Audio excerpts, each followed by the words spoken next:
2, 1. Good afternoon, everybody. Welcome to the Transportation and Environment Committee. It's Monday, July 8th, and we have 3 items on this afternoon's agenda, the first of which is going to be a briefing on the Germantown Multimodal Improvements Study. And I know that there is a lot of work that is needed in this particular part of the county, especially making our roads safer for students attending Seneca Valley. And just for general context, over the last 5 years, this stretch of road and area has had a total of 145 crashes, including 62 on Middlebrook Road and 83 on Wisteria Drive. That's why we're having this conversation, to make these improvements and to make this stretch of road safer for everybody who uses it. I know that the District 2 council member will have a lot to say. I don't know if you have anything you want to say on the onset, but I'll turn it over to Mr. Kenny to walk us through, and then we'll hear from the district council member. Thank you. So this is a planning study initiated by the Department of Transportation to evaluate alternatives for these stretches of Wisteria Drive and Middlebrook Road in Germantown. They'll provide a lot more details during their presentation, but the purpose of this work session is for the committee to express its preferred alternative among the ones presented. We'll also hear from planning staff to express the proceedings that occurred in the planning board around this study and their preferred alternatives. I will also note that MCPS has expressed a preferred alternative for Wisteria Drive, option 2A, that's contained within the packet, and we'll get some more detail on from DOT here. So I'll turn it over, unless there's any further comment to DOT. Let's do that. For the record, my name is Angel Chang, Capital Projects Manager from MCDOT Division of Transportation Engineering. Thank you for your time today as we go through the Germantown Multimodal Improvement Study, and let's get into it. So, quick agenda. I'll talk a little bit about the project overview, design criteria, planning alternatives for both Wisteria Drive and Middlebrook Road. And we'll go through some of the operational considerations that we have looked into as part of the study. We talk about costs and impacts and some of the coordinations that we've done to date. So, project overview. The project area for this study is Wisteria Drive and Middlebrook Road between Maryland 118, which is Germantown Road, and Maryland 119, which is the Great Seneca Highway. And the purpose of this study is to look into pedestrian and bicyclist improvement, as well as transit access improvement. This is a planning study, so it's currently not funded for final design and construction yet. Design criteria. So we've looked into the latest design standards and guidance as pertaining to this study and applicable to our county, including the County Bicycle Master Plan, the Master Plan of Highways, Germantown Master Plan, the Mark Rail Communities Plan, and the Complete Street Design Guide. So without further ado, I'm going to talk about the existing condition on Wisteria Drive. So to your left of your screen, there's a kind of little map code there, labeled 1, 2, 3, 4. And each number kind of symbolize each of the typical section that we're talking about here. So we're going to start with number 1, which is Wisteria Drive near Maryland 118 looking south. To your left, you can see the CVS, and then to your right is office high-rise. And the existing condition is there's 3 travel lane going towards westbound of Wisteria Drive, and 2 travel lane going towards eastbound of Wisteria Drive. There are existing pedestrian facility for this section of Wisteria Drive. So moving to section number 2, and this section is between Walter Johnson Road and Crystal Rock Drive. Again, looking south, you can see there's a 20-foot wide travel lane going westbound and a 20-foot wide travel lane going eastbound. There is a 10-foot wide center turn lane. This segment is characterized by small office building to the south of your, to your right of this image in front of you, and to your west is a undeveloped parcel that is currently just a forested area. Section number 3, this is near Seneca Valley High School. Again, this is looking south. There are currently 3 travel lane westbound of Wisteria Drive and 1 traveling to the eastbound of Wisteria Drive. There are existing sidewalk that is along the right side of your image, and then there's a wider sidewalk which is about 8 foot wide as part of the recent Seneca Valley rebuild. And then finally, this is section 4. Again, we're still talking about existing condition. This is near Maryland 119, which is the Great Seneca Highway. This part of the Wisteria Drive really opens up with 6 traveling total near this intersection, 2 traveling going westbound and 4 traveling going eastbound. Now we're going to talk about the options that I'm going to present to you as part of this study. There are a total of 4 options. We're going is option 1, 2A, 2B, and 3. So they're kind of categorized as short-term, mid-term, and long-term. So option 1, this is a short-term improvement where we're proposing to maintain existing curb line and 8-foot on-road bike lane along the east side with marked buffer, which is where the school side is, and an 8-foot side path along the west side of Wisteria Drive. So if you can look at the screen in front of you, this is applicable for section 2 and section 3. So on the screen it says existing right now. So again, it's 20-foot wide traveling right now and a 10-foot wide center turn lane. In the proposed condition, we'll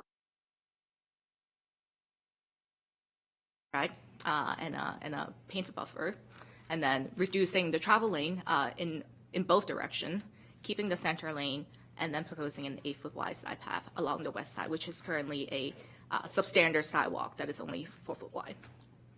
So for section 3, which is near the Seneca Valley High School, we're proposing, again, keeping the 8-foot wide on-road cycle track with the 2-foot buffer, maintaining area for parking that is currently being used by school bus during afternoon dismissal hours, and reducing the traveling throughout this section as well.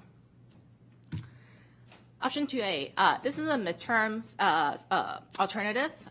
Again, this is, we are trying to maintain the existing curb line.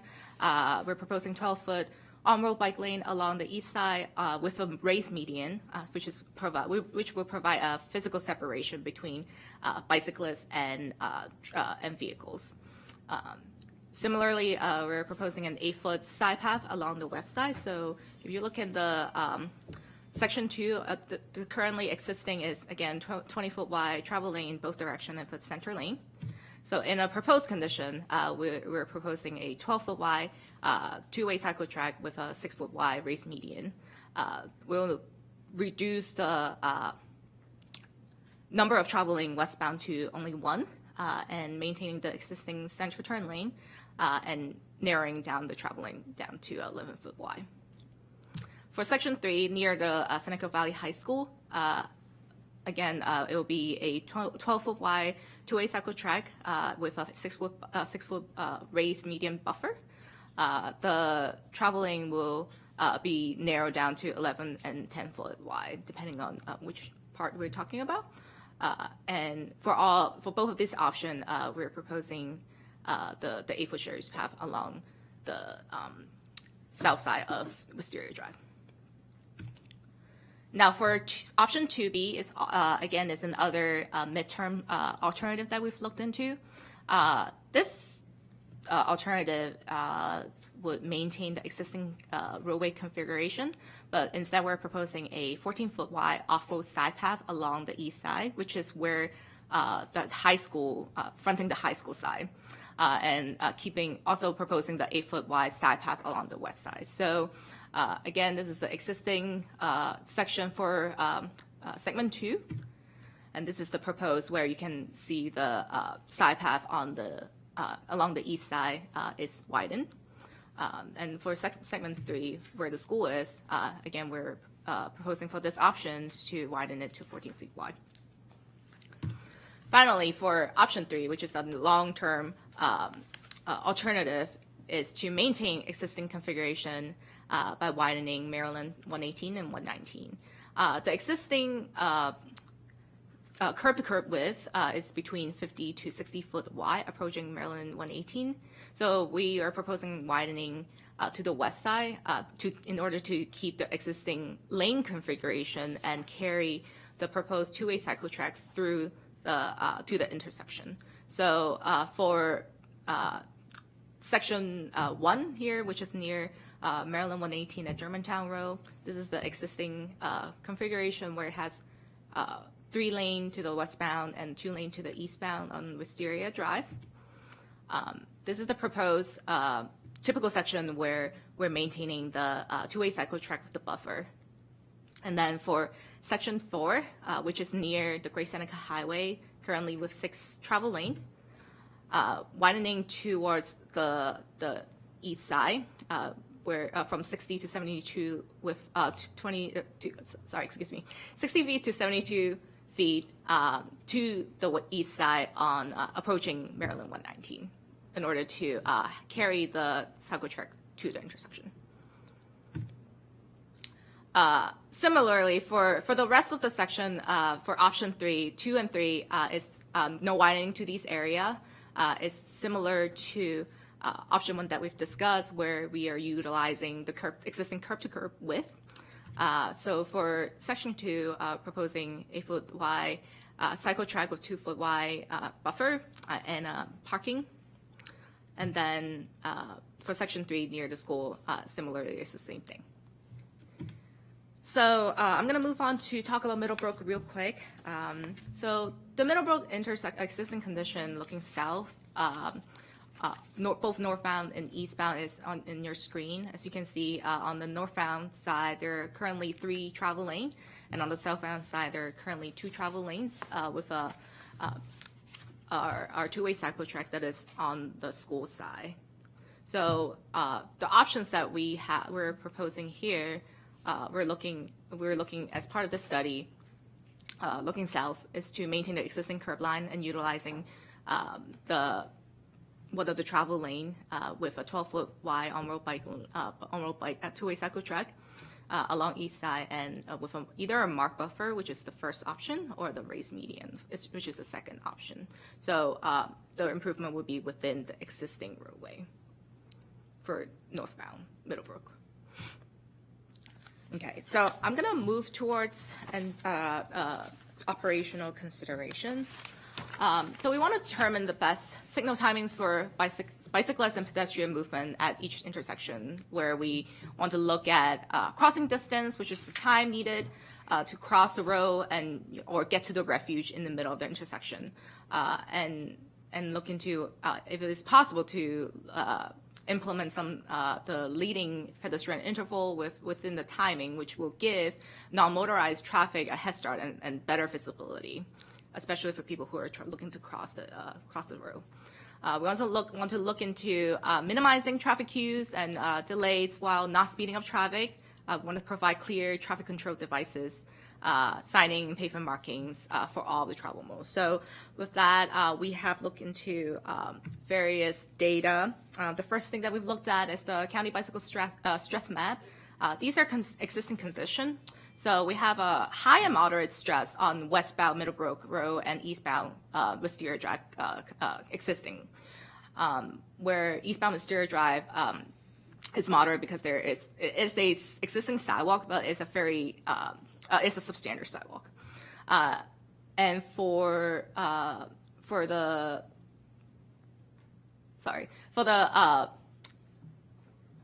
the third bullet is currently the existing bicycle stress is low and very low stress in the opposite direction because of the buffer bike lane that is being already implemented, and also a wider sidewalk fronting the school. So we can see that like the stress level is proportion to what is currently out there in the field.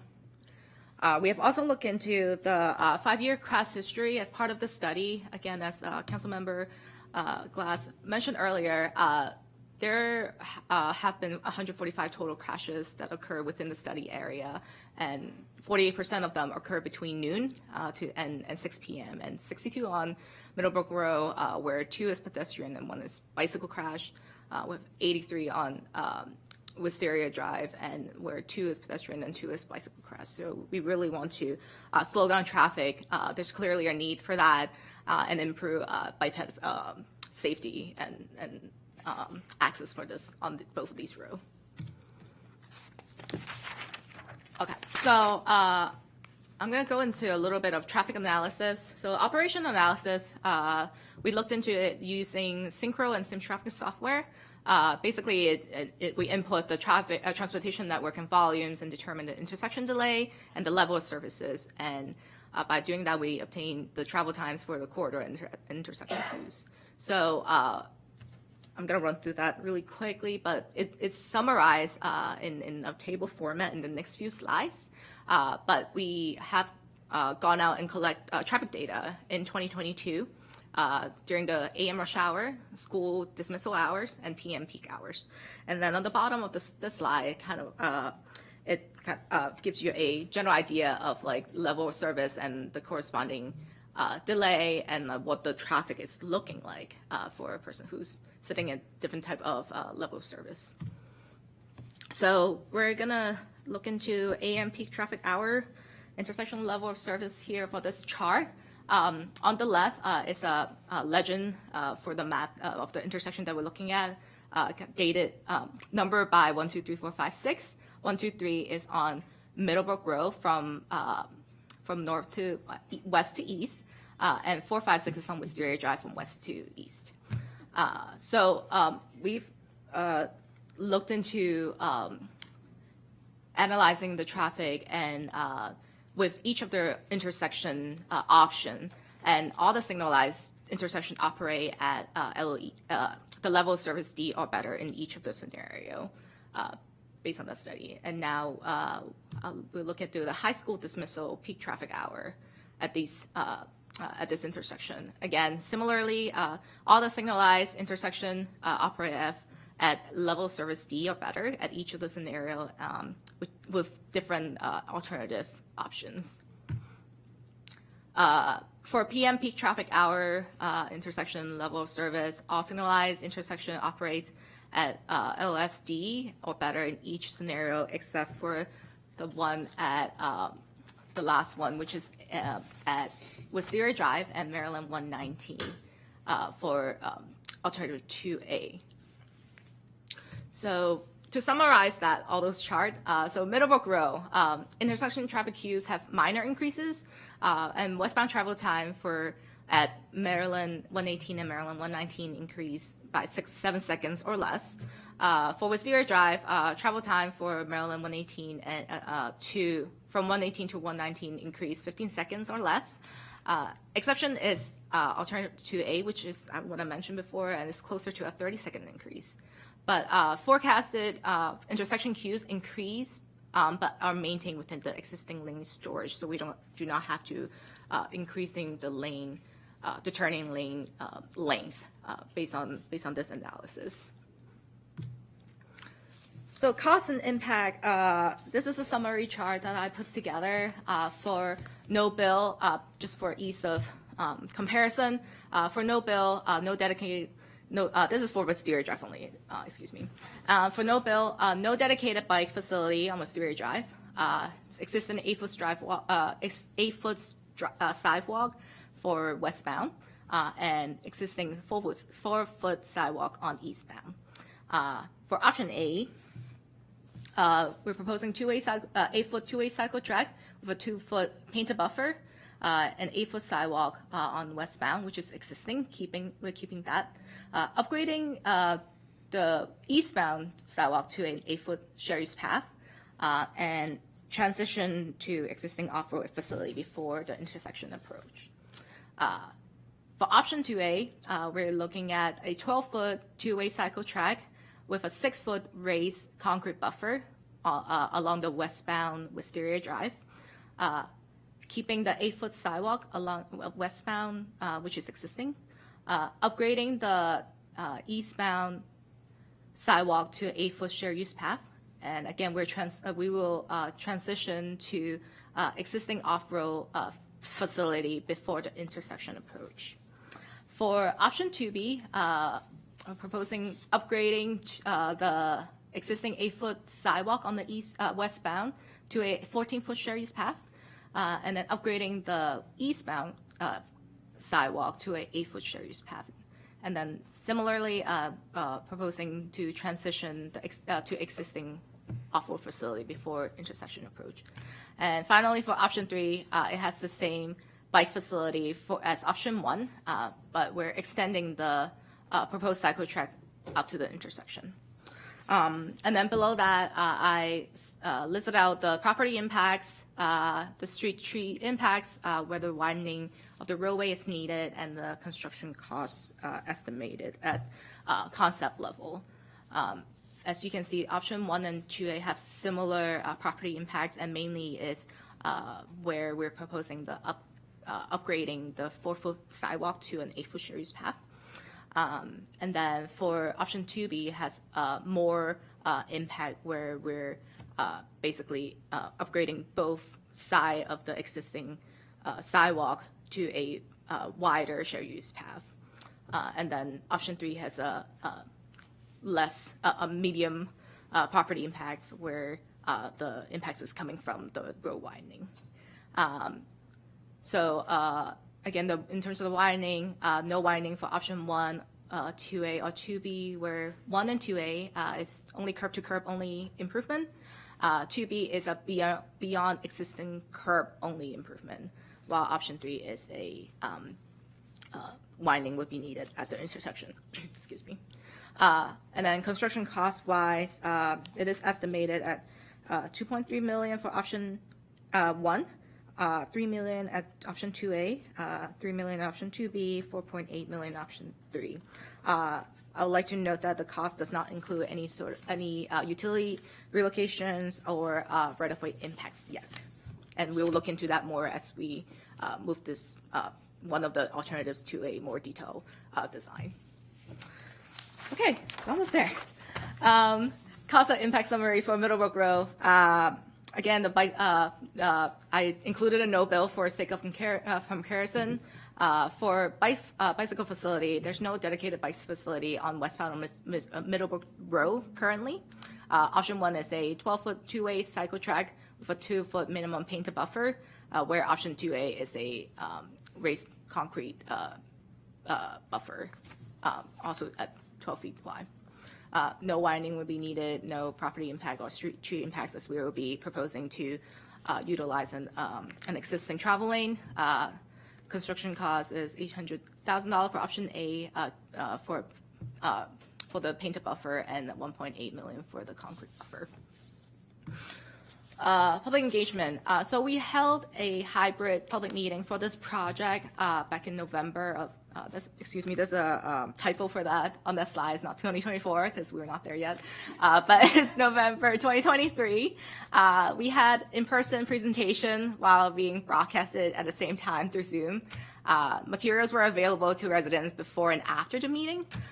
We had to attended in person, the 15 attended online. And after the meeting, we have received 8 written comments, and they're generally supportive of design development and the implementation of the project.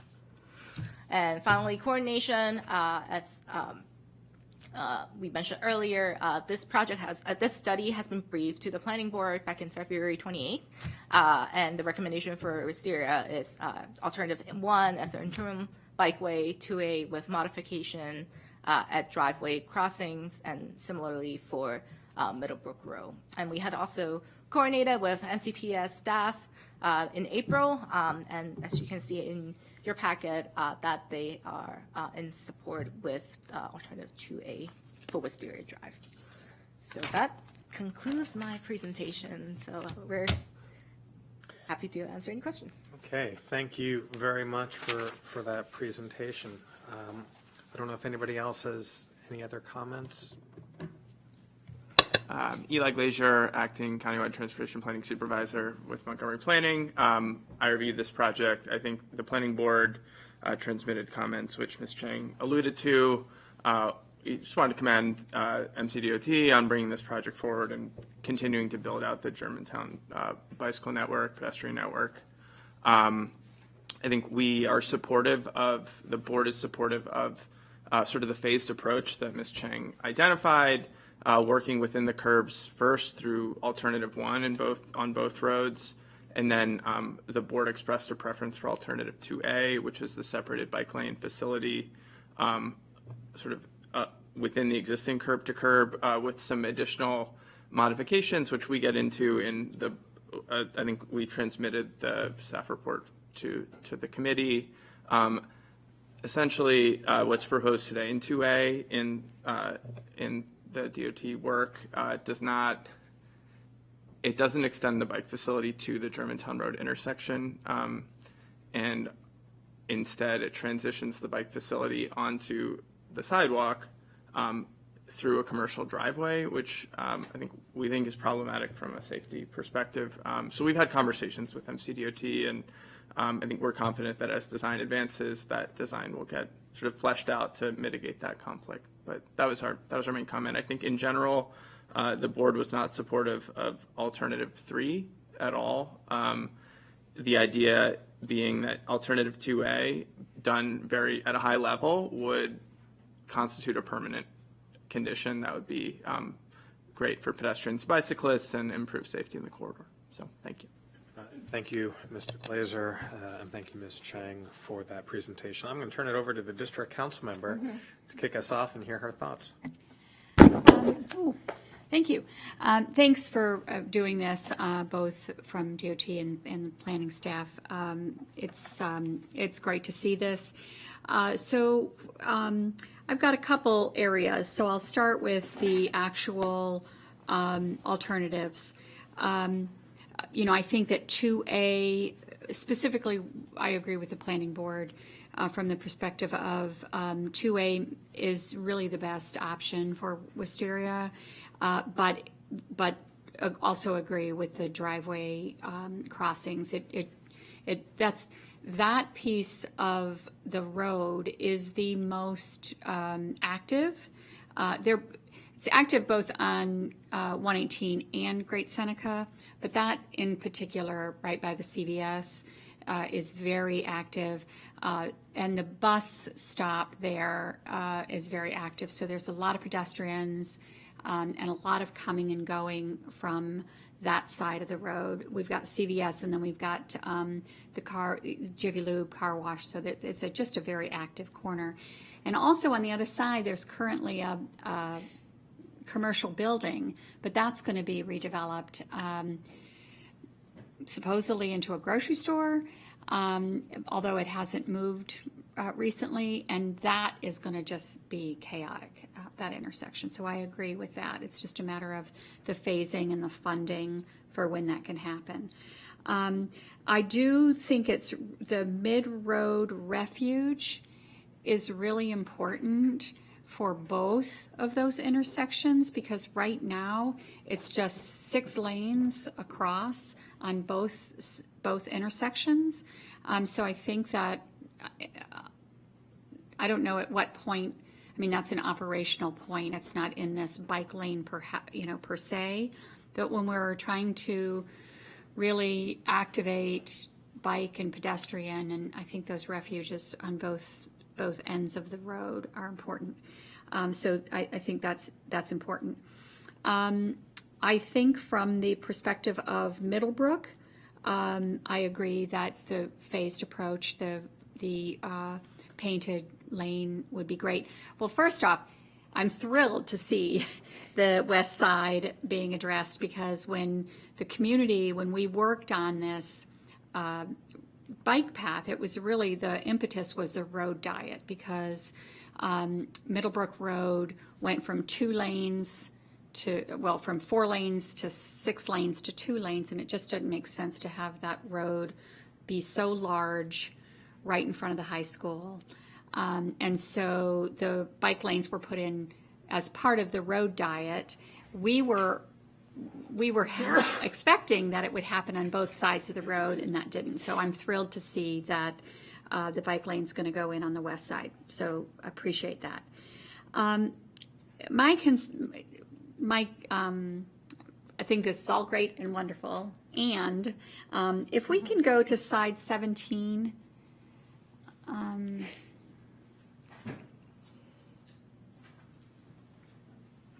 Yeah, so this is a big issue for both of these, for both Middlebrook and Wisteria. So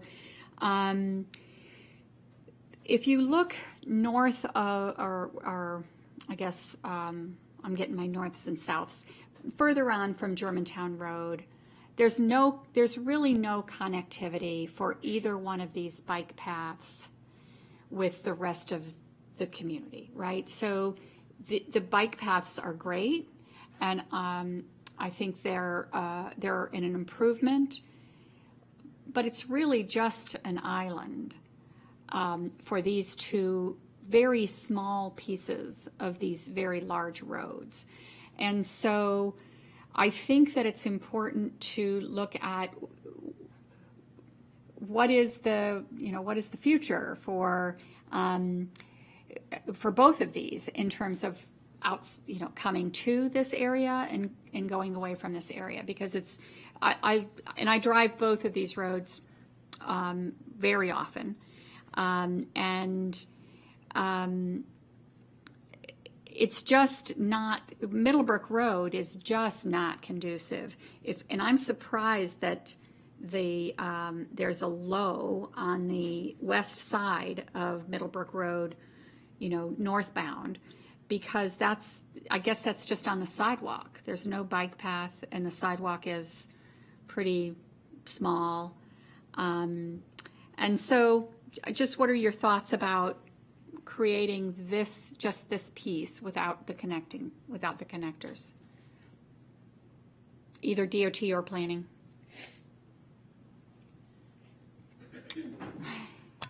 Well, it's something we can consider in the future. And again, I'm sure the bicycle master plan addresses that. And this would be the first step in that. Okay. Future connectivity. Yeah, I think it's just important when we, and I think it's a great start, but and particularly because of the high school. I mean, the high school is in between both of these, and also the MARC station. So the MARC station is right there off of 118. So I think that's important when we look at a first step. But it's a tiny step. And so I think we just need to think about what is the broader context of increasing bicycle activity in Germantown, close to town center, when we've got 118, Great Seneca, Middlebrook that has no capacity.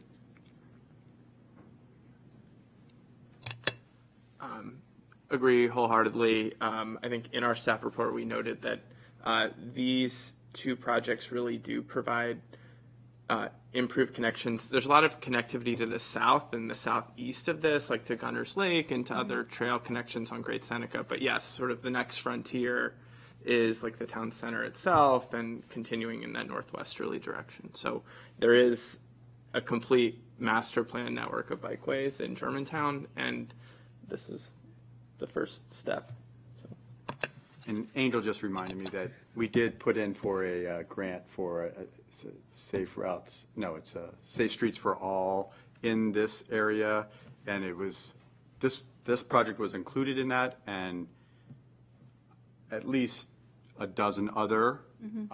But it was we put in twice, 2 years in a row, but it was not accepted. So there is definitely plans for, again, making an entire network in this area that would be safe for peds and bikes. Thanks, and I appreciate that. And particularly on Middlebrook Road, the west side will do what the east side did, is it will reduce that road, right? So you're not taking out a lane though on that. If the Yes. Middlebrook, is that you're reducing that? Right, okay, perfect, thank you. I think that's it. Let me just make sure. Yeah, I think that's the issue of how do we make because I think this is great and it'll be a great improvement for both roads, but the connectivity to the other roads for me. Appreciate those observations and thoughtful comments. And when you were, Councilmember Balcom, when you were talking about the connectivity, on one level, we recognize the need that exists there right now, which is what you're addressing.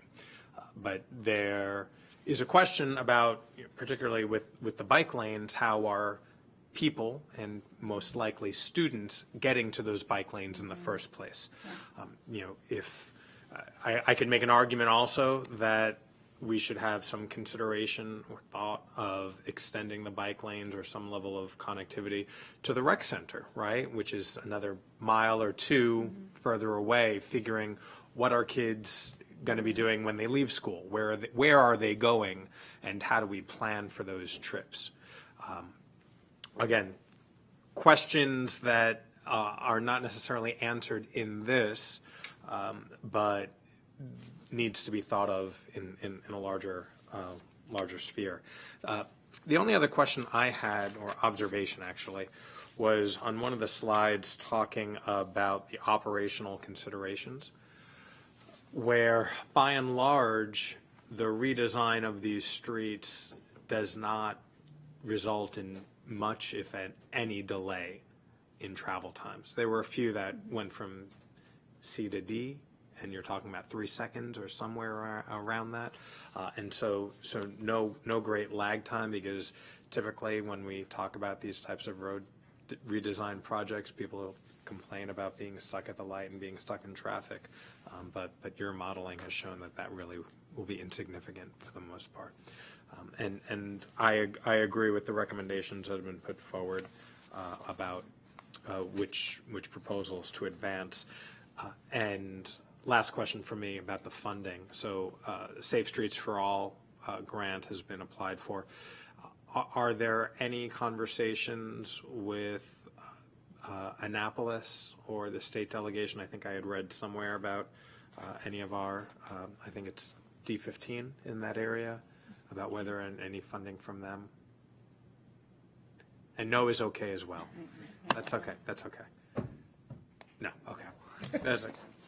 Got it. Thank you. Councilmember Stewart, Vice President Stewart. Great, thank you. I just want to say thank you to the district council member for all the work on this, and just to echo the comments of my colleagues. This is a great first start, but thinking about the connectivity, especially for the young people. I know from some of the work that has gone on before, when we look at how young people get to school, high school, they're more likely to drive than other groups, and we want to get them out of the cars and as much as possible walking and bicycling. And so I think this is a good first start, and look forward to looking at if you're able to, working with MCPS or others to collect data on how the students are getting to school and how they may in the future when we build this infrastructure. So thank you. I'll ask the question generally directed to Mr. Kenny. It seems that DOT is asking us for our advice right now, and that is to move it forward for funding or for any other considerations. That's right. The advice that DOT is seeking today is a preferred alternative among these options presented. Great. You want to restate those options? Sure. Or what the preference was? Yes, I think that for Middlebrook Road, the phased approach of option 1 and moving into option 2. I think that makes sense, and planning board mentioned that as well. And then for Wisteria, I mean, my preference is to just go to 2A, but there is a funding aspect to that. So the phased approach works, although I would add the comment that I agree with the planning board's comment of the connection between Walter Johnson Road and 118. That makes sense to not have that on the sidewalk. So that's kind of like a 2A-A. Yeah. So what I'm hearing is the committee concurring with the planning board recommendation on both Wisteria and Middlebrook. Yes. Yes. To both go with the phased approach from in Wisteria 1 to 2A, and then Middlebrook 1 to 2, and then extending each of the bike lanes to the intersection with Germantown. Yes. Great, thank you. Okay, thank you very much for the presentation and the work to make this area of the county safer. We very much appreciate it.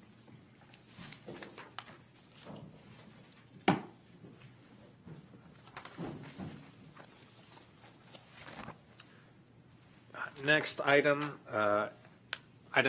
agenda item number 2 is the authorization of optional method for condemnation of land advanced taking MD 355 Clarksburg Shared Use Path CIP project. Sticking in District 2.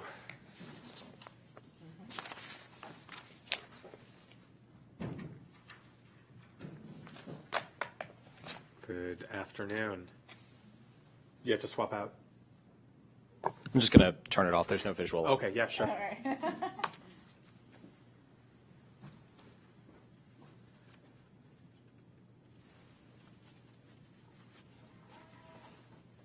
Fantastic. Good afternoon, Ms. McCrae. Good afternoon, everybody. Hi. Happy to be here. Mr. Kenny, you want to tee us up for this conversation? Sure. So the staff report and the attached transmittal from the team at DOT who's with us today outlines the need for this condemnation of land advanced taking for the Maryland 355 Clarksburg Shared Use Path project. There are 9 parcels of land, 20 total parcels of land necessary for DOT to complete this project. These parcels run parallel to the current right-of-way on Maryland 355 and are necessary as an expansion of that right-of-way to complete the project. Of 11 of the existing properties, DOT was able to reach negotiations with to purchase the land. 9 properties remain for which DOT was unable to reach negotiations. Council staff, in reviewing the proceedings and speaking with DOT, is recommending approval of the resolution, given a good faith effort to reach resolutions with all property owners. So this resolution would authorize the taking, which will happen in court and following a appraisal by an independent appraiser. Go ahead. Hey, good afternoon, everyone. I think just some additional information to note here. This particular project has received federal funds through the Surface Transportation Block Grant Program, and so it does require some additional considerations as it relates to right-of-way to ensure that we're following federal regulations. So in addition to the updated appraisal reports that was previously mentioned, we'll also need to do a appraisal review as well before filing on these, but I can talk a bit more about the remaining properties, and this is a interesting case here where there are some what we're calling on our project unknown owner parcels that exist between the current roadway for 355 and impacted private properties. So we spent a considerable amount of time meeting with MDOT SHA to determine if there was clear ownership of these parcels and if SHA could provide excuse me, records for these unknown owner parcels, but there are still 3 remaining unknown owner parcels which abut the 5 remaining privately owned properties. And so we really exhausted our negotiation efforts with these remaining property owners. Initial contacts went out in August of 2022. And the offers went out sometime in July after having spent some considerable amount of time going ahead and doing our appraisal reports as well as the appraisal review reports as well. I'm compliant with federal regulation, and we've met with folks on site. Some folks have just ended communications with us. We've had one property owner who is seeking compensation well above our various appraisal reports along this project. We're still about $60,000 difference away, not seeming that we're going to find resolution anytime soon here. And then we have a property owner that's owning 2 parcels that are abutting 2 of the unknown owner parcels. That company has been forfeited since 2005.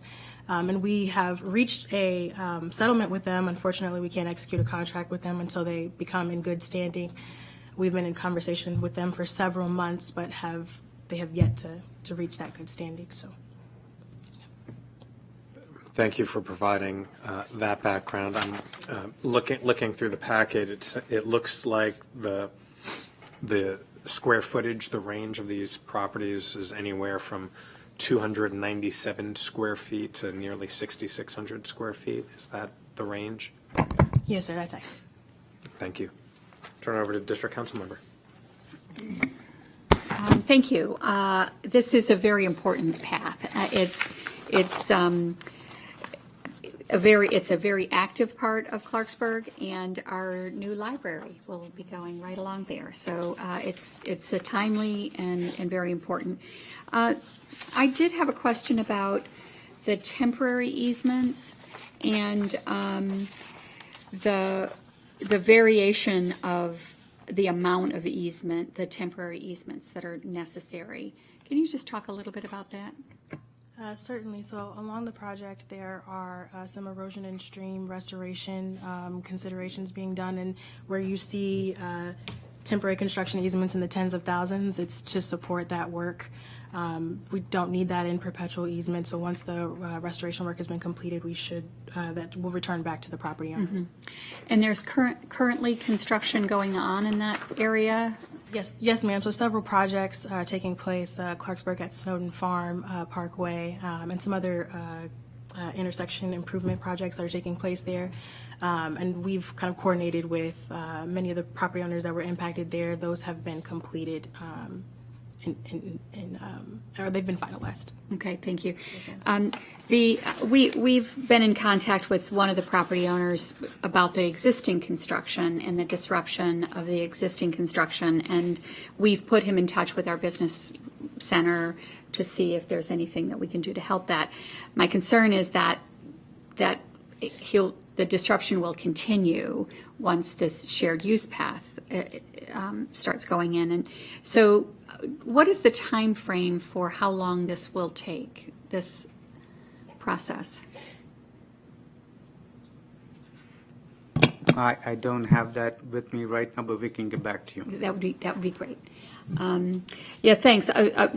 We're only in touch with one of the property owners, and so I think this is a very important path. I think there's only, at least just for your reference, I think there's only one property owner that's on the 355 shared use path project that was also tapped on the intersection project that you're referencing.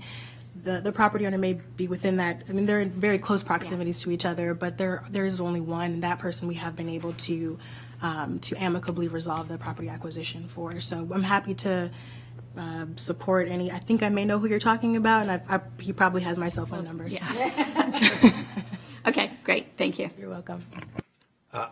I share Councilmember Balcom's thoughts that this is an extremely important project, and I'll re-up the point that she made about this being the future home of the library, which we just approved in the budget, which she fought very hard for. And so commend her on that, and we want that library to be useful and safe and accessible. And as has been explained today, the county has given its full effort to working with all of these property owners. And for one reason or another, some have not engaged or had other thoughts. And so I think we need to continue moving forward for the public good and the public safety. And as you all know, I've said before in other work sessions, once the county moves forward with advanced take, property acquisition section continues to negotiate with the property owners, even after filing. But oftentimes, once they receive notice that we've been at least approved for advanced taking, we usually do start to shake up some additional conversation. So, Good. As long as conversations continue, dialogue needs to continue. absolutely. Okay. So, Mr. Kenny, do we just need a vote of approval here? Quick interruption. Yeah. So, construction for the project is anticipated to take 1 year. Great. The vote on the resolution is what we have. Great. So you're right. So it's a vote on the resolution. So all those in favor of the resolution? That's great. Unanimous. Thank you.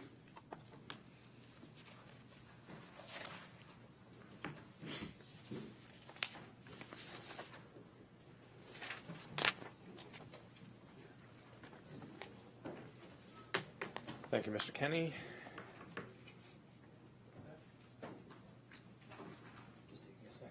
Yeah, that's fine. I'll take a break too. My allergies.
Okay, we're all set, Mr. Lovchenko. Fantastic. Hi. So the third and final item on today's agenda is a briefing on the comprehensive flood management plan. I'll share for my committee colleagues that back in 2021, I commissioned an OLO report that was tasked with looking at the problems that climate change will have on our immediate area. And the leading result of climate change is flooding and more rainfall and a wetter environment. And so this type of plan is incredibly important and will affect a lot of other areas of county management moving forward, away from just environmental protection. But those are conversations to be had after we receive this briefing. Mr. Olchenko, anything else? Yeah, just to note, you've been spending a lot of time on a lot of climate change initiatives, like building energy performance standards, which we'll be taking up next week. This is one of those initiatives as well, but on the adaptation side of things and mitigation side. And I've included in the packet some background, including the OO report you mentioned. There's a link to it in the packet for folks that want to read more about that, and also some links to the Climate Action Plan, which both indicate what you said, that the excess and more intense precipitation will create even more flooding issues than we have now. Right now, we have a bit more of a reactive process. As we find things, we try to fix them, either with storm drain improvements, stormwater management improvements. There's been movement both on the DEP side and the DOT side to be more proactive with their work, and that culminated a couple of years ago with the implementation of this effort to do a comprehensive flood management plan. And we're still in the middle of the plan, but the phase 1 piece of it has concluded, so that information is available in this slideshow today. They're in the middle of phase 2, and then phase 3, which is the implementation of improvements, is something that we took up in the budget in the CIP this past spring, putting a substantial amount of placeholder dollars in the CIP funded with Water Quality Protection Fund bonds for the most part, predicting that we will have a number of initiatives, explicit initiatives that we will be approving in the coming years to deal with these issues. So given those dollars, its implications for our addressing climate change and so forth, staff felt this was an appropriate time to get an update on this from DEP and see where they are now, what the next steps are, and where we see this going over the next year or two. So with that, I'll turn it over to DEP staff, and we've got some slides to go through. Sounds great. Mr. Edwards, welcome. Thank you. Good afternoon, council members. I'm Stan Edwards. I'm the chief of the Division of Energy Climate Compliance in DEP, and with me is Helen Waller, who's joined us as a planning specialist for flooding programs. And very happy to have Helen on board. And what you don't see is a bunch of other people in the county that are supporting this effort. And I'll talk about that in a minute with a slide, but a really multi-departmental effort. And we're supported by a terrific contractor that's doing a lot of the technical analysis that's going to be critical to us moving forward. So I just wanted to start out with that. So I always point out this slide here. This is what's called a multi-radar, multi-sensor picture of the storm that occurred on September 1st, 2021, where we had the flooding at Rock Creek Woods. And I have this at the beginning of a lot of these presentations just to remind people of how serious an issue this is. This storm, of course, did a lot of damage up the East Coast, and we're going to see more of this, I think, as we go forward. So today we just going to go over some key concepts and terminology about flooding and rainfall, and because I think it's important, and the stormwater management in general, because I think it's important for us to all be on the same page about these issues, because we've been working on stormwater management for many, many years, but not so much focused on flooding, water quantity, as much as water quality. And so I just want to make sure people are clear on the difference of those things as we go forward. Both are important. We'll continue to do both, but there is a distinct difference in the way you tackle those problems. And then we'll give a little overview on the plan and then the results of phase 1, as Mr. Levchenko mentioned, and what we're doing right now under phase 2. And then we've got a few other flooding-related issues we want to touch on. Again, we'll be before you many, many times here in the future, particularly as we get into policy decisions about how to minimize the risk of flooding and address flooding in the future, and also capital projects that we're going to have to implement, or I think we'll want to implement to address flooding in the worst places.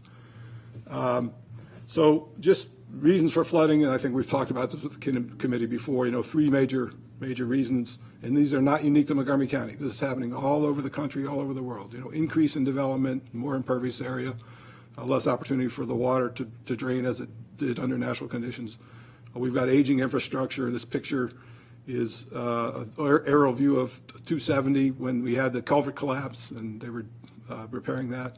And then again, another different storm, the multi-radar, multi-sensor map that shows that we really are having these changes in precipitation.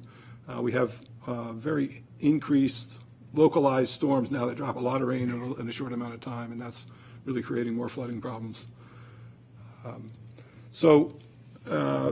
Just want to, again, talk about some key concepts and terminology here. I took a couple of quotes from governors in North Carolina and South Carolina, one Democrat, one Republican, so bipartisan here. talking about these big storms they've had recently, referring to 500-year floods and 1,000-year floods, and talking about these terms incorrectly, with good intentions, but not really understanding what these terms mean. And so I want to make sure people understand that terminology. That's kind of the common vernacular. We see it on the news, a 100-year storm, a 500-year storm. So that's commonly used to express the likelihood of a storm event. But hydrologists would use something called a reoccurrence interval or an annual exceedance probability. And what that does is describes statistically how often you might expect a storm to occur, or what the percentage in any given year it might occur. So a 100-year storm might occur statistically every 100 years, but that doesn't mean it couldn't happen in consecutive years. So the key takeaways about this are a 10-year storm is more likely to occur in the 100-year storm, 100-year storm more likely than a 1,000-year storm, but all those could happen in consecutive years and have happened in consecutive years.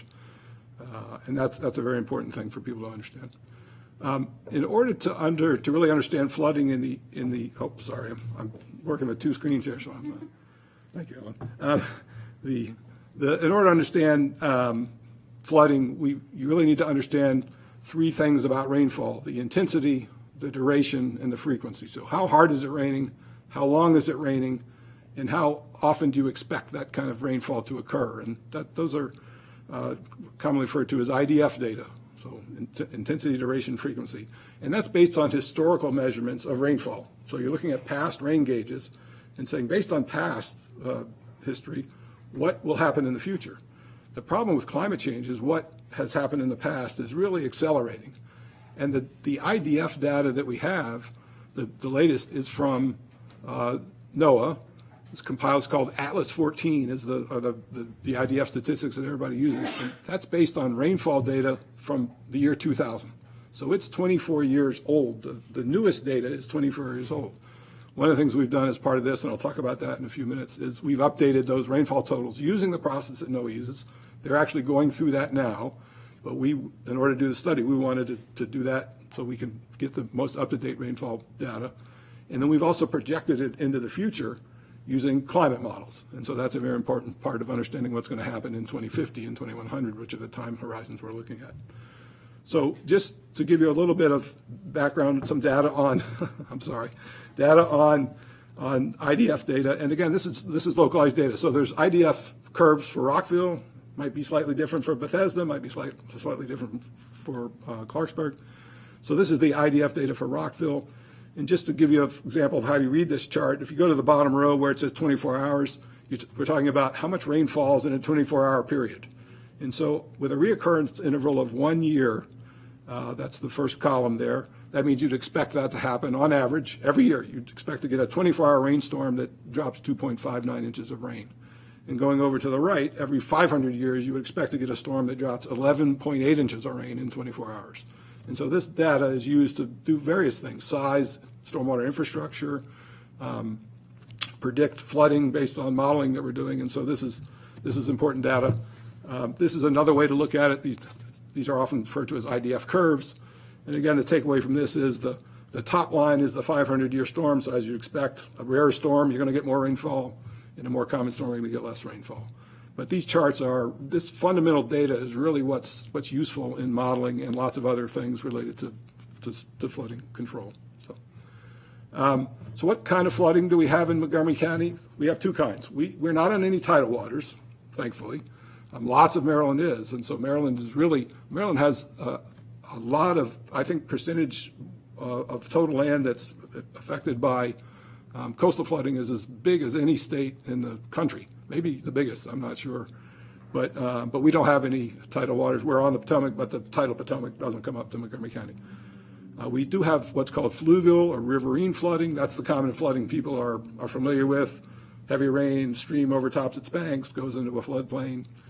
But what we're seeing more and more now is what's called pluvial or urban flooding. And that's where the stormwater infrastructure can't handle the amount of rain that falls. And when it's just like when you try to put too much water down a pipe, only so much can go down and it overflows the pipe. And that's what we're seeing a lot of. This picture on the right there, you can actually see the manhole cover there was tipped up because the rainfall came out of the manhole and forced the manhole cover off. So that's the one that we know very little about. The riverine flooding, FEMA maps, riverine flooding, the floodplains, and we're doing that now. DPS is leading that effort. We've got draft FEMA maps out for comment. So we do know a fair amount about our floodplains, riverine floodplains, but we don't know very much about, if anything, about our urban flooding. One thing I want to point out is that the FEMA mapping, though, also uses old rainfall data.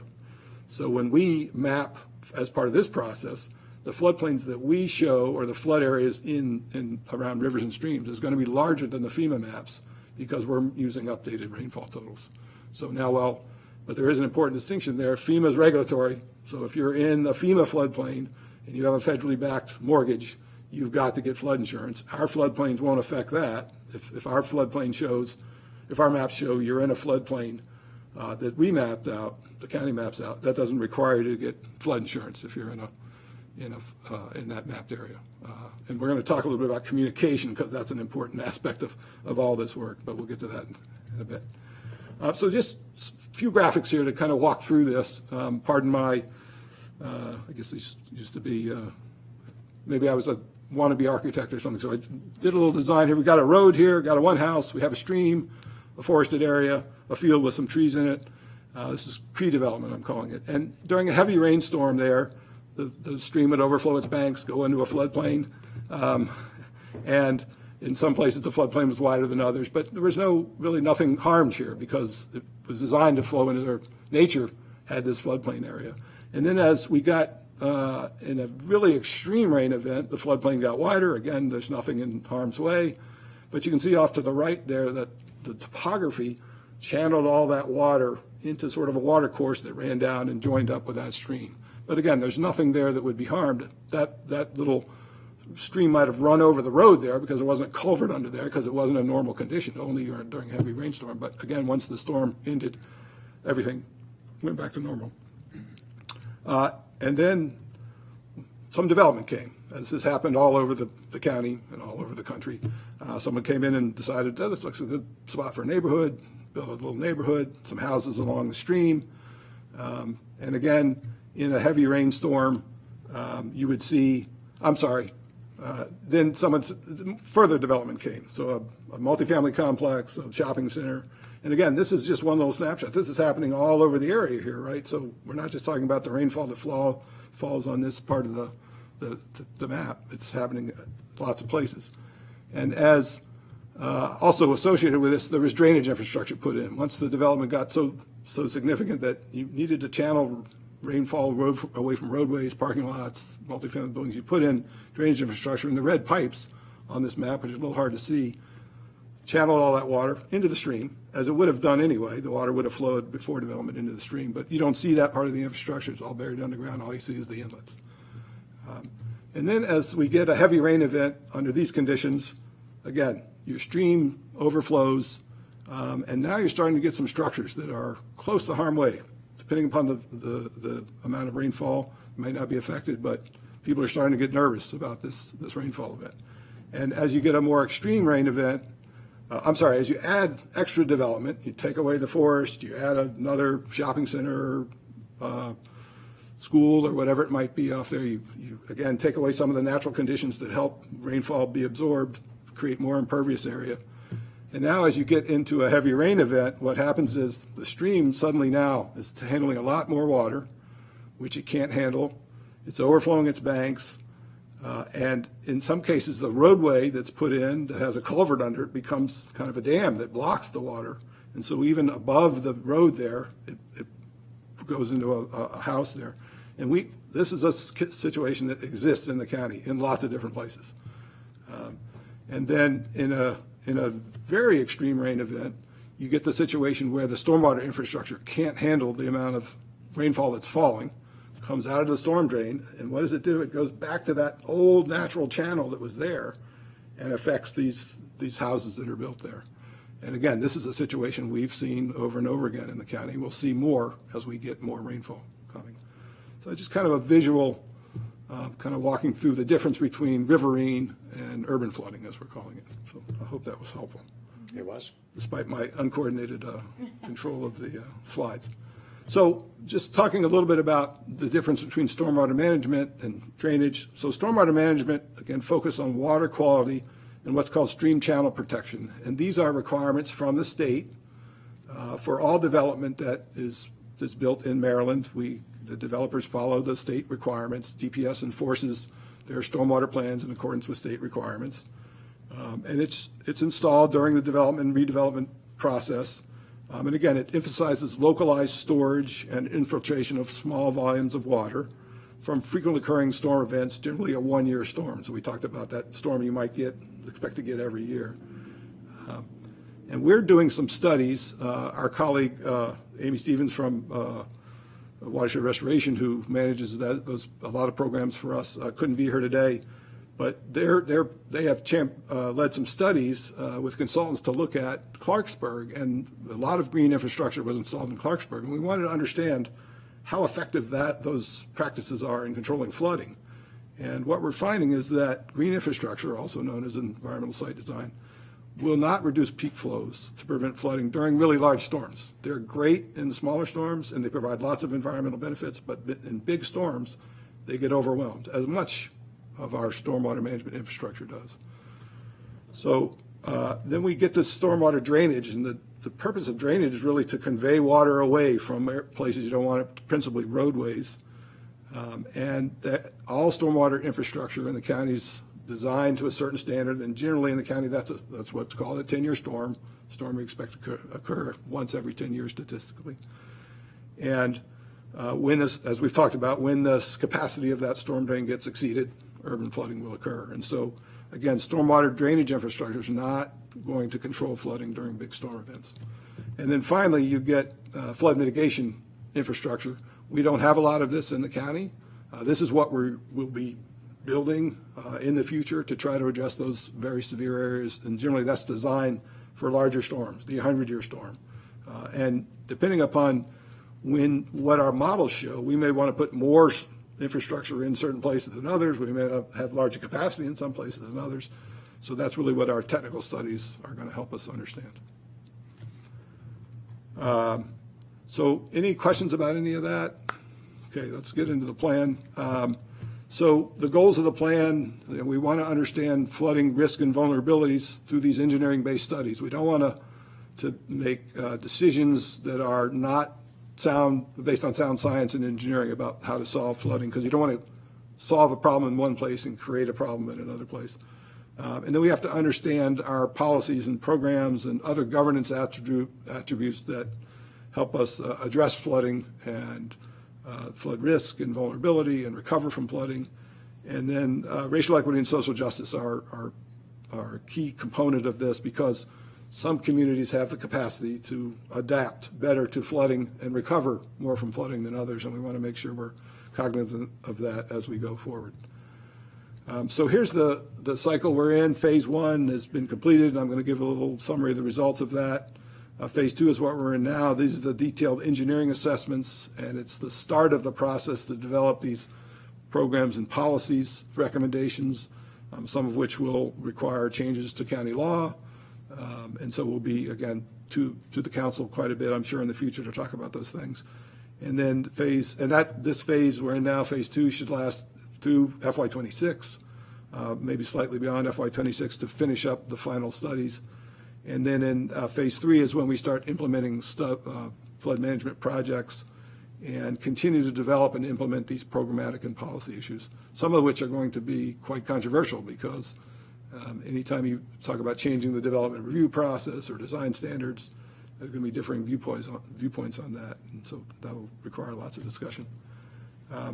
Again, just wanted to emphasize this is a multi-departmental effort. Homeland Security, DEP, Parks, Planning, Permitting Services, DOT, and representatives of the county executive have been involved in this process. DEP right now is kind of facilitating this effort. That's why we're before you today, but you'll see folks from all these departments going forward in the future. So the results, the first thing we did under phase 1 was we looked at which watersheds should we do the detailed engineering studies in. And we looked at a number of different factors to try to determine that. They're listed here, both residential and non-residential buildings, We looked at socially vulnerable areas using the CDI index, the SVI index from CDC, amount of impervious area, and the number of critical facilities in the area, in the watershed. And finally, we looked at environmentally sensitive areas, amount of wetland area. We didn't use that last attribute in ranking priorities because a lot of that wetland area is designed to flood. So we didn't think that was an attribute that was one that would should be used to identify which watersheds to study first. So here are the watersheds we're studying under phase 2. There's 11 of them. We ranked them by the score. We went through a process of scoring all those 5 attributes, and the ones that came up the higher score ranked 1 and so on down to level 3. Part of that was for budgeting purposes in case we wanted to break it up into pieces. If you know the county, which you folks do, not surprising, this is the heavily developed areas of the county, up 270, up 29, up toward Gaithersburg and Germantown. So we would expect that they're going to be the areas they're the most populated. They have the higher SVI areas, they're more impervious areas, so it's not surprising that these are the watersheds. And on this next slide, we've got some information about just naming the watersheds and showing you some statistics about them. These 11 watersheds are about 101,000 acres, which is about 32% of the land area in the county, but it's about 64% of the population in the county. And about 30.7% of this area is SVI greater than 50%. So a lot of communities in there that we want to be very cognizant of as we go forward with the studies. So that's the process we're going through now on the watershed assessments, and I'll talk a little bit about the assessments again, but I just want to review the program and policy part of phase 1. So this team of representatives from each of these departments and our consultant did a lot of research on and understanding of what we were currently doing related to flooding. And we our consultant really made some key observations based on their interviewing and talking to various people in the county about our current responsibilities and policies and systems. And we collectively identified 17 outcomes necessary for the county to comprehensively prepare for and respond to flooding and recover from flooding. And I'll talk about those outcomes here on the next couple slides. And then they made some recommendations, our consultant made some recommendations in coordination with this team about how we might move forward to deliver on these outcomes, because it's going to be a lot of work to dive into all these areas. And so just a quick review of these outcomes. There's 17 of them. They're divided into different categories. The first one is, we need to understand who's responsible for what as far as flooding goes. And then there are 3 related to flood management planning. And this is really about making sure that our comprehensive review of development reflects flood risk, our building codes and standards reflect flood risk, and we have a clear process for enforcing whatever standards and review processes we come up with. There's a couple related to the technical aspect of this. We have to have flood management information has to be universally available, accessible to everybody, all county agencies that are involved in a permitting or approval process. Has to be communicated to the public so the public understands what the risks might be. We want to make sure that people understand flood insurance options so they can prepare for flooding, not just people that are required to have flood insurance if they have a federally backed mortgage, but anybody in the county is eligible to get it, and in some cases it may make sense. We want to make sure we update this data and have it mapped clearly so that everybody has access to it. So we want to, as far as flood mitigation, we want to make sure we have a robust capital program that incorporates flood mitigation needs. As you're well aware, we put in a new project last year for implementation to do the initial funding of this activity. And we want to make sure when we're doing those projects that we're taking into account equity so that we are addressing the needs of those who need it the most.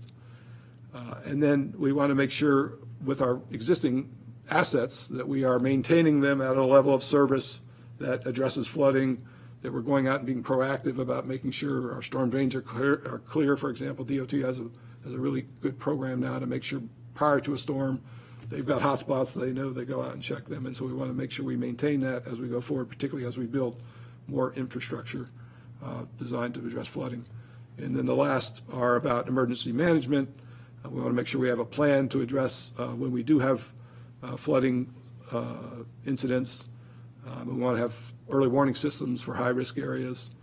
And then last, budget and finance. We want to make sure all our budgets and we have tools to finance these projects, which are going to be costly going forward.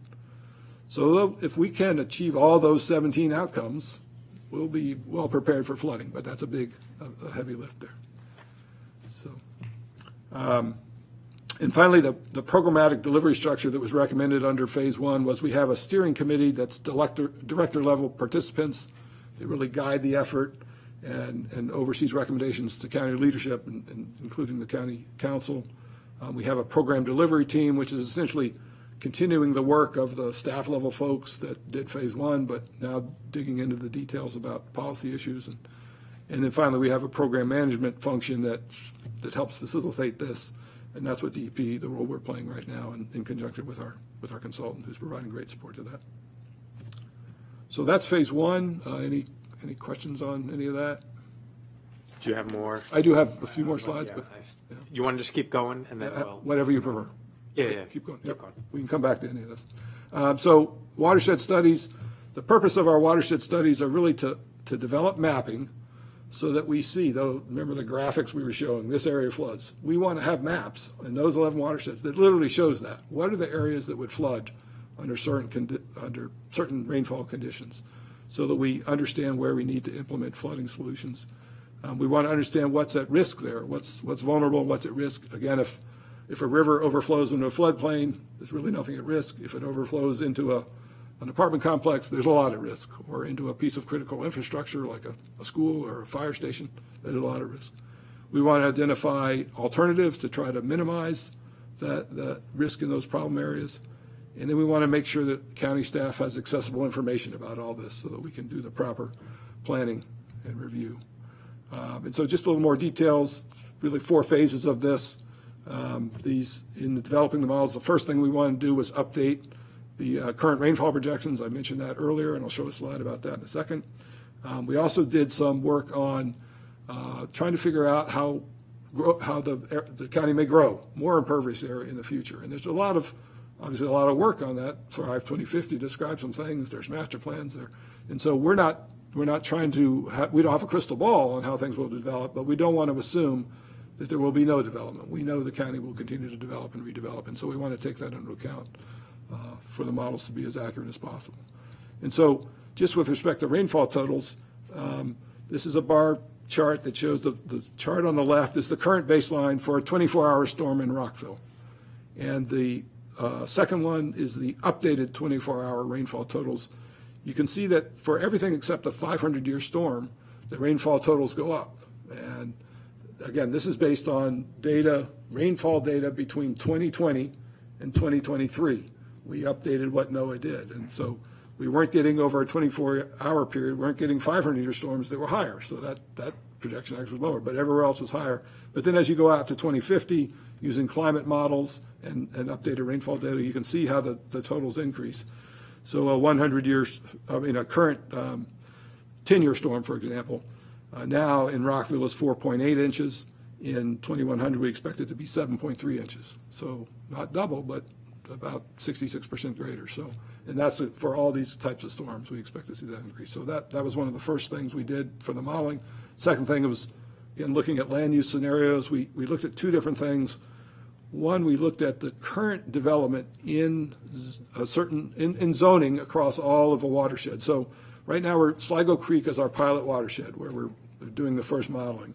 And we looked at, for example, this chart is showing what we call the reasonable worst case impervious area for the R60 zone. So we went to all the R60 zones in Sligo Creek and said, where are the areas that within the R60 zone have been most developed? And so that's the reasonable worst case that it could get to.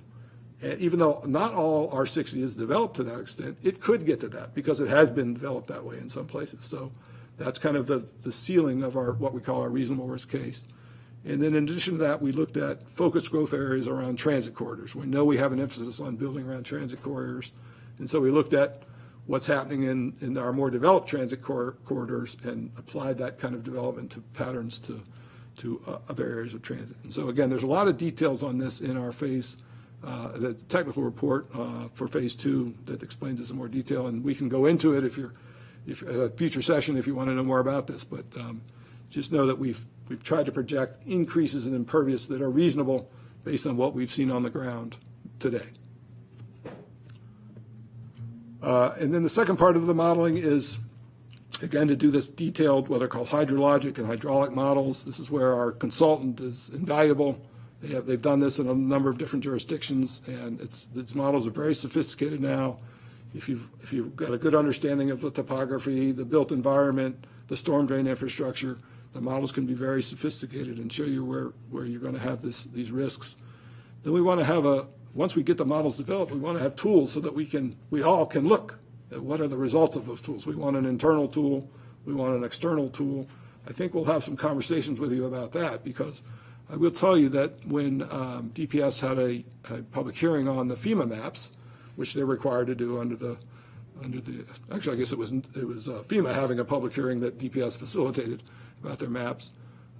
There was one individual who said, "My house is now in the mapped area, and you've just cut the value of my property in half because now people think I'm going to flood."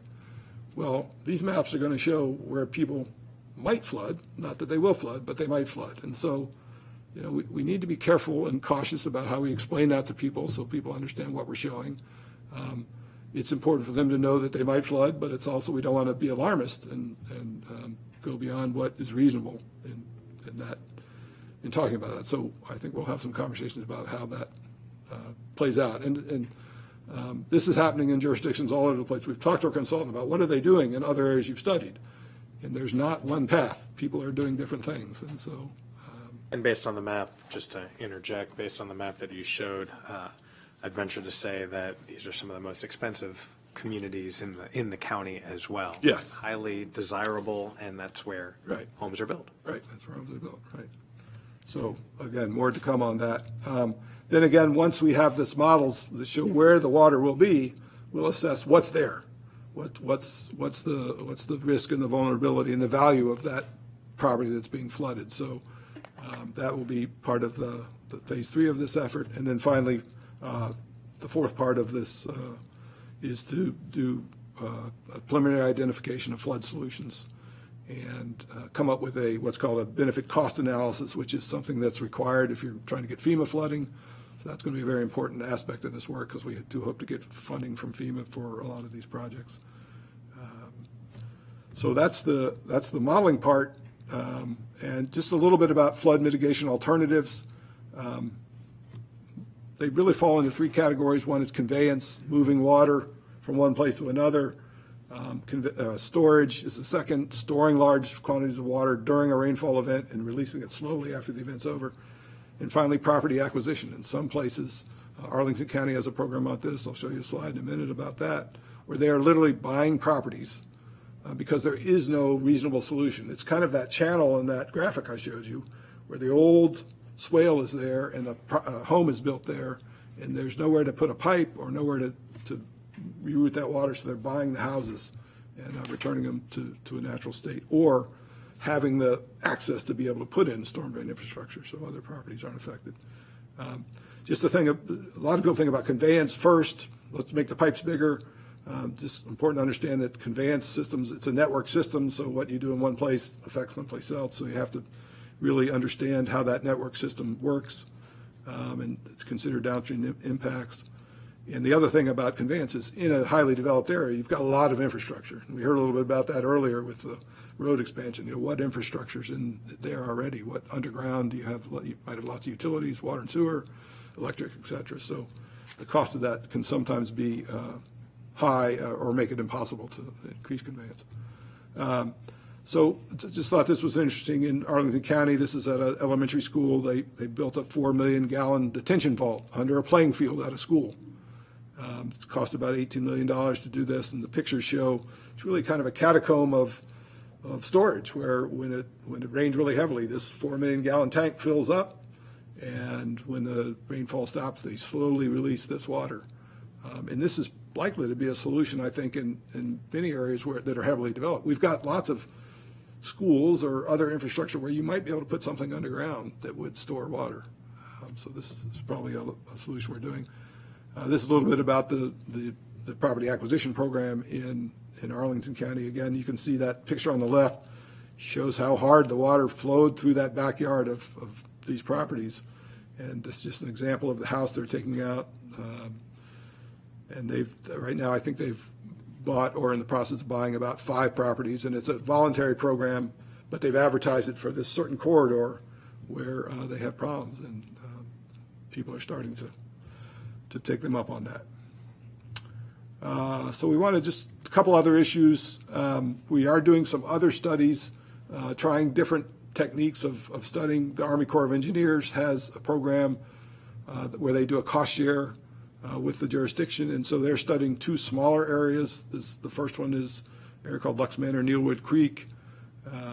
That's about, I think this one is about, I might say on there, I can't remember the total land area, but it's something like 400 acres, I think. I'm not sure about that number. But we're trying to they're using the same process essentially that we're using on the bigger areas, but we're trying to see if this technique might be useful for us in the future, perhaps in areas where we're not including in our study. So we talked about, again, discussion about Clarksburg earlier. Maybe Clarksburg is an area where we might want to do a localized study like this, and the Corps might be a good way to do that. Another area we're looking at is White Oak, where we have a high concentration of impervious area and multifamily properties and just conditions where we might be concerned about flooding. So these studies are underway with the Corps. They will be concluded by the end of this calendar year, as will the Sligo Creek pilot watershed. So we're going to have some good results toward the end of the year about these processes and some ideas about potential flood mitigation solutions.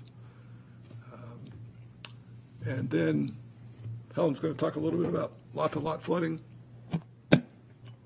Yes, thank you, Stan. So this last couple of items I have here really just want to speak to where you all probably interface with the public on this issue, and also how we're interfacing with the public on this issue right now. So the first is lot-to-lot flooding. There have been emails about this. I'm sure many that I have never seen. It's a growing issue in the county, and we anticipate it will become so just with the level of redevelopment, not even to speak to increased rain levels. I've got here, kind of the technical guidance that we have, that there are restrictions on sediment and other kinds of rain control when you have a project that is under construction, and keeping water and pollutants out of roadways, but that's to some extent where those restrictions don't apply much past the moment of construction. After that, you really are going with the baseline MS4 restrictions on and solutions that we have for managing stormwater, which only deal with a one-year storm or a one-year storm. So there's really not a lot of tools that we have available right now to deal with lot-to-lot surface runoff. To be frank, the comprehensive flood management plan is not going to be a silver bullet for addressing all of our lot-to-lot flooding. We do, however, hope that there will be some benefits here. So as you saw on the whole list of objectives that it's working towards, there will be hopefully changes in planning standards and building codes, as well as more communication around flood management options. So hopefully that will be able to address issues where we are not making the larger interventions with some kind of capital project across the county. And then lastly, in terms of the communication that we are doing with the county, we have a screenshot here of what is currently available to the public. And this is reflective of a lot of the work that you see across the different departments that are participating in the comprehensive flood management planning process. A lot of what we've spoken about today is under that flood management tab, and it just has a summary of the findings, and it does have links to all of the phase 1 reports. So there is that level of communication available right now. However, it's not that accessible, and so we do want to pull out some of the information that we have gone through today, just make that map visible, pull out the table, people understand the selecting factors of how we've gotten to which watersheds that we're mapping, what they can anticipate when those watersheds are mapped, and how those policy actions that we're working on internally.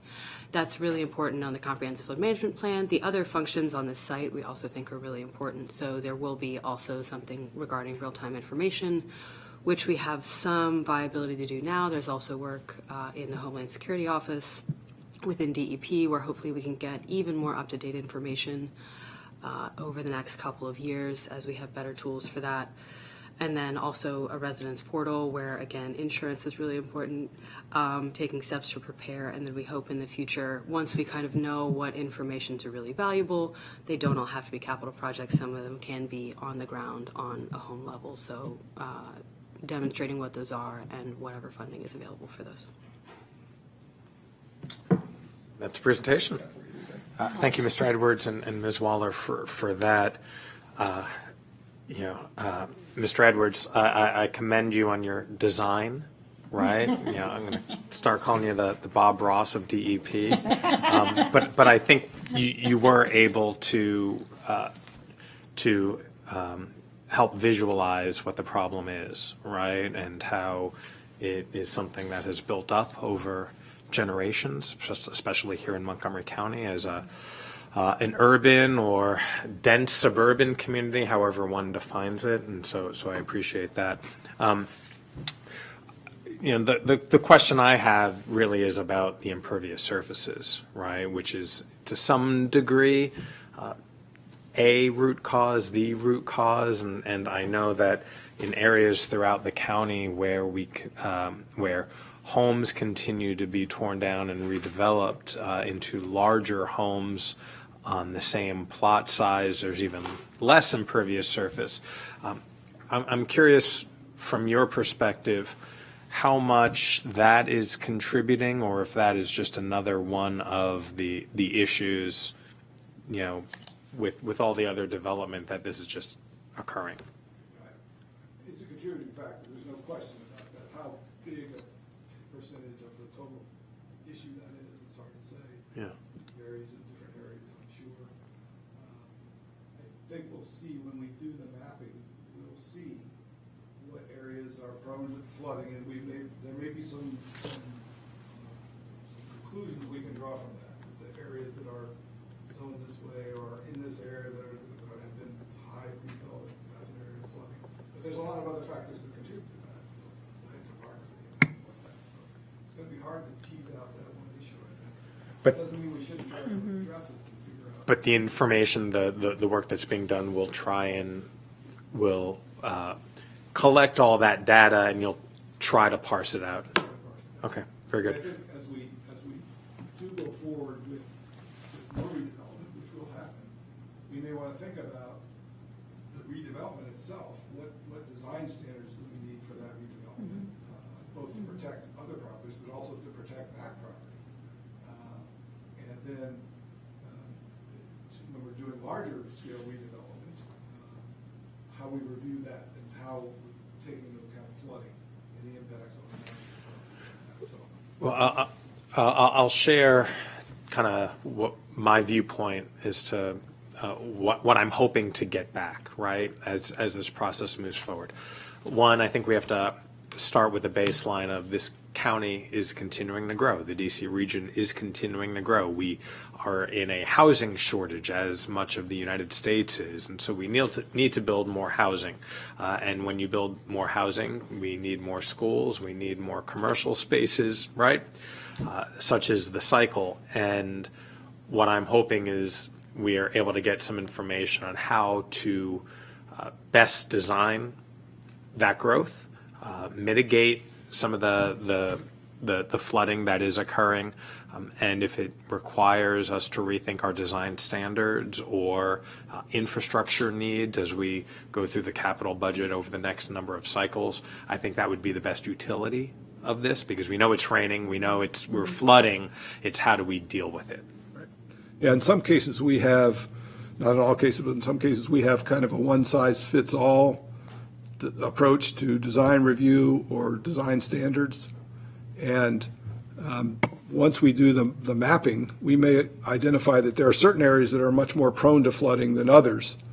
And we may need a different design standard or a different review process in those areas than in other areas. And so I think that will certainly be something that we'll have to look at. Great, thank you. The first two items on our agenda today were squarely within District 2. Yes. But based on the map, District 4 is squarely within this area. So I'll turn it over to Vice President Stewart. Great.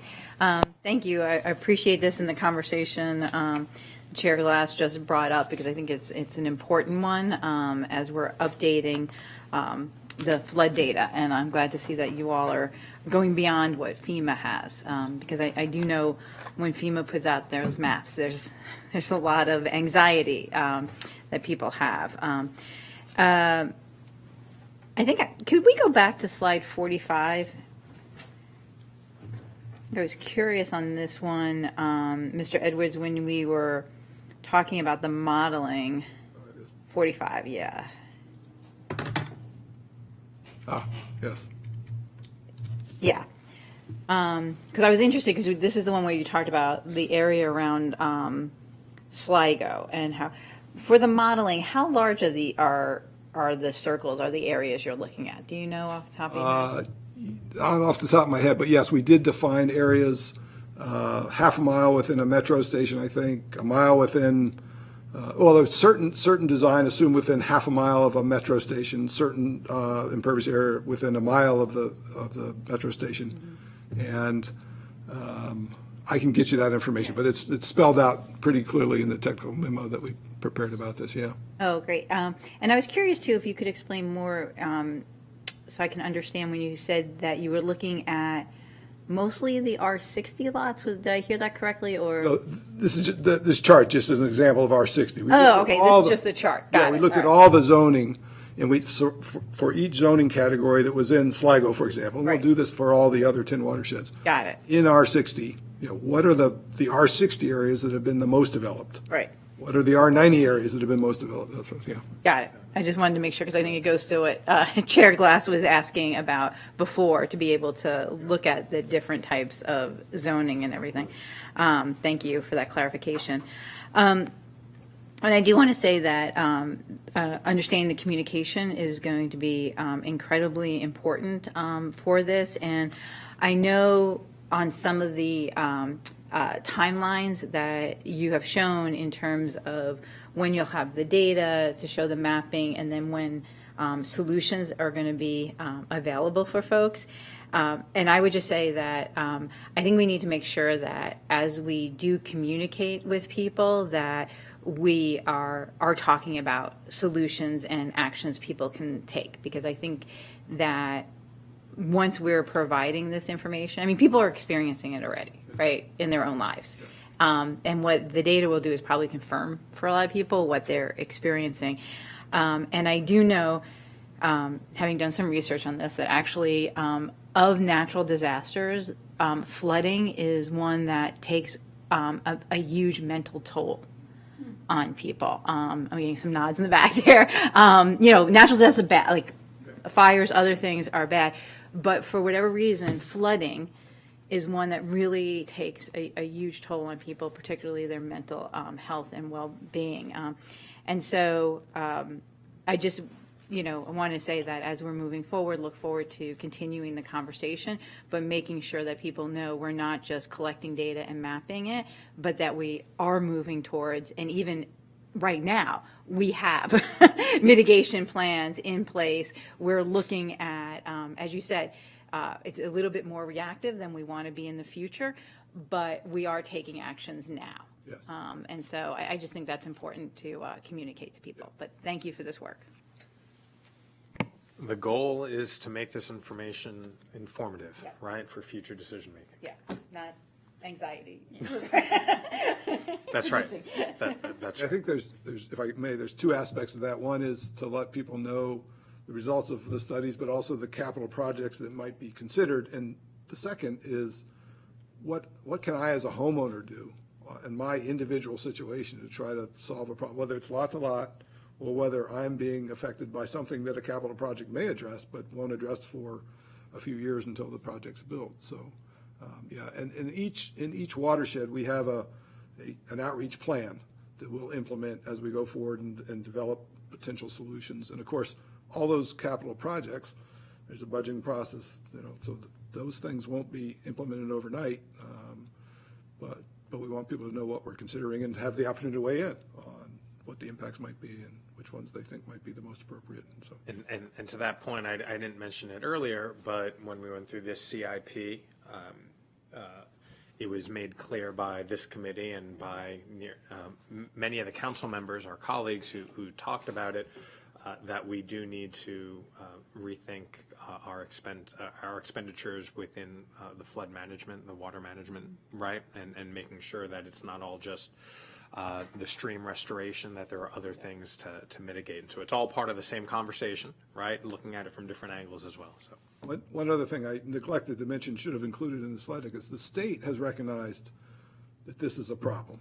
Flooding is a problem. So in the past, and we continue to get requirements for water quality through our MS4 permit from the state appropriately, because protecting water quality is important. But they've recognized that they've got to start addressing flooding too. And so they're at the kind of the study and analysis phase too. There are a number of work groups that are ongoing at state level, which county representatives participate in.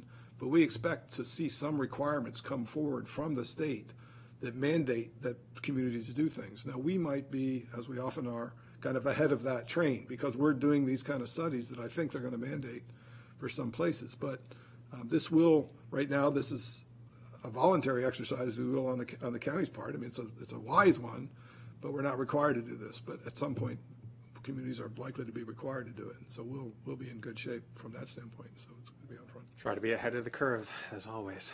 Councilmember Balcom. Thank you. This really has been very informative, and I think it'll serve us well as we move forward to have this comprehensive look.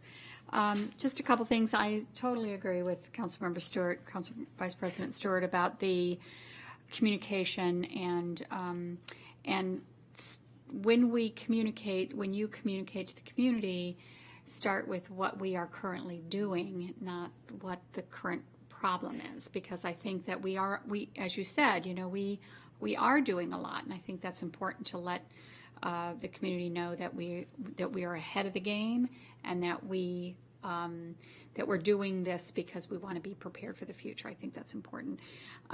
So one of the things that really struck me was our aging infrastructure, drainage infrastructure, and that from the perspective of when we talk about capital needs, that's a massive potential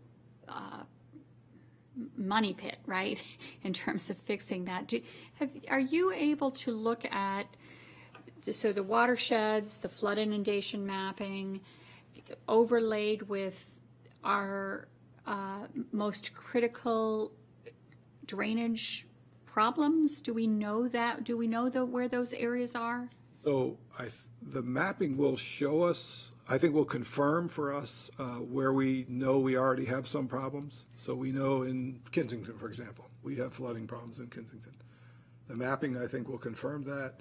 The drainage infrastructure is part of that mapping process. And so in developing the solutions, we'll have good information on what's currently there and how it might be able to be enhanced to solve these problems. So yeah, I think we will have pretty good information to come up with these solutions. One of the reasons we're starting in Sligo Creek is because the county has very good data on its storm drain infrastructure, but it's not complete. There are gaps. And so it's like if you're doing an analysis of traffic, and if you have a gap in the roadway, where does the traffic has to go from one point to the other somehow. You have to figure out what that gap is. And it's easier on a roadway because you can see the road, but underground you might not know where the storm drain precisely goes. So, so we're starting in Sligo to make sure we have that complete storm drain infrastructure. The methodology used in Sligo will be used in the other 10 watersheds, and so I think we'll have a good amount of all the things we need in order to identify the appropriate solutions. Great, and then.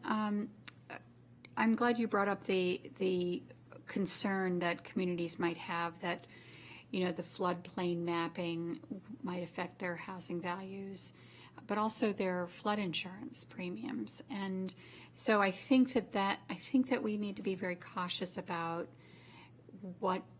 what this means for people, because whereas we want to make sure that we as the county are aware of the dangers, and certainly the homeowners are aware, but it will have an impact on what might happen to the properties, which also brings me to the issue of private investment, mitigation investment, and I think that that's an area where we can look at the green bank, and when we roll this out, look at what mitigation efforts that private owners can do, both commercial and residential, can look at mitigation. So I think that's important. So I think those are my points. So thank you very much. I'm glad you mentioned the Green Bank. A few years ago, the council expanded the authority of the Green Bank to get involved in climate resilience, of which flooding is one thing. And the Green Bank has hired staff and is starting to look at programs to do this. It's a little bit different than energy efficiency, where you can reduce energy costs and have that savings, and that can help pay for financing of something. This is kind of insurance, right? You're trying to protect yourself from a future cost. But it's not a cost you incur now, but it can be a wise investment. So, but you're absolutely right. Trying to bring the private sector into this is going to be important, because the public sector won't be able to bear all these costs. Yeah. Glad you brought up Green Bank and the resiliency effort that we authorized, and so it is underway. Mixing legislation. Green Bank will be coming before the committee in the coming weeks to talk about building energy performance standards. We can ask them about about resilience efforts more broadly, but glad you raised that. Mr. Levchenko, is there anything else for us to talk about? No, I think you pretty much covered it. I mean, the short answer is more to come. Yeah. As we go forward. And I mean, specifically, we have some items now in the CIP addressing both the plan ongoing, but also the implementation. And we'll start to see that materialize into actual work going forward. So we'll see, as Stan said, we'll be seeing that coming back in the short term. Great. And when do you expect, what's the timeline for these analyses? So I think by the end of the calendar year, we'll have the results of Sligo Creek and these two core studies. So I think sometime maybe in the late fall would be a good time to come back to you and show you the results of this mapping. So you really, because I think that's really where it's going to become real for people. Not this kind of graphics that I did, on the desktop, but you're going to see a street that you know, a neighborhood that you know, that in 2050, if the rain falls at this level, or currently, if the rain falls at this level. I have pictures for you, Stan. Yeah, I'm sure. I can share them with you now. I've been sent many pictures, yes. But once we have actual area that we understand, that is Montgomery County, that's going to really make it real. So I think in the fall we can stay in touch with Keith and. Yep. We have a very full schedule as we're dealing with BEPS and other issues. We will fill this in. We'll add this to the agenda when we have more information, right, about the conclusion of that report. But definitely much more to talk about. And with that, the committee is adjourned. Thank you. Thank you.